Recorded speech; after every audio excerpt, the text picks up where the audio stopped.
মনে করো তুমি নাজমুল, মনে করো তোমার নাম নাজমুল, তোমার বন্ধু তোমার জীবনের লক্ষ্য সম্পর্কে জানতে আগ্রহী। তোমার জীবনের লক্ষ্য জানিয়ে তোমার বন্ধু শিহাবকে একটি পত্র লেখো। অর্থাৎ তোমার বন্ধু তোমার জীবনের লক্ষ্য সম্পর্কে জানতে চায়। এখন তোমার জীবনের লক্ষ্য জানিয়ে তোমার বন্ধুর নিকটে একটি চিঠি লেখো। তো চিঠিটি লেখা হচ্ছে গুলশান 2, ঢাকা থেকে, তারিখ এপ্রিল 15, 2018। প্রিয় শিহাব, আমি তোমার চিঠি পেয়ে খুব খুশি হয়েছি।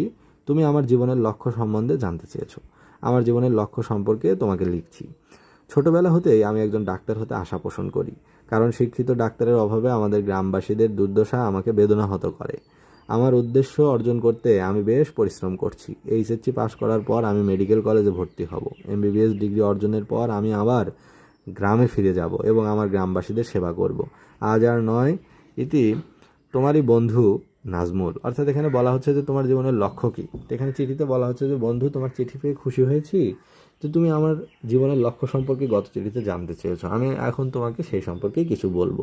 তো ছোটোবেলা হতেই আমি আসলে একজন ডাক্তার হওয়ার ইচ্ছা পোষণ করি, কারণ গ্রামের দুঃখী দুর্দশাগ্রস্ত মানুষের কষ্ট দেখে, একজন শিক্ষিত ভালো ডাক্তারের অভাব দেখে আমি ছোটোবেলা থেকেই পীড়িত। এই জন্য আমি চাই যে ভবিষ্যতে বড় হয়ে আমি যেন একটি ডাক্তার হয়ে গ্রামবাসীদের, অসুস্থ দুস্থ মানুষদের সেবা করতে পারি। এই জন্য আমি এখন থেকেই ভালোভাবে লেখাপড়া করছি। আমার ইচ্ছা আমি এইচএসসিতে ভালো ফল করার পরে আমি একটি সরকারি মেডিকেল কলেজে ভর্তি হব এবং সেখান থেকে এমবিবিএস পাশ করে আমি আর শহরে যাব না, আবার গ্রামে ফিরে আসব।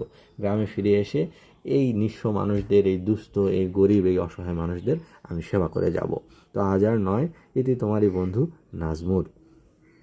তো এই চিঠিটি পড়া হলো প্রাথমিক শিক্ষা সমাপনী পরীক্ষা এই বইটি থেকে।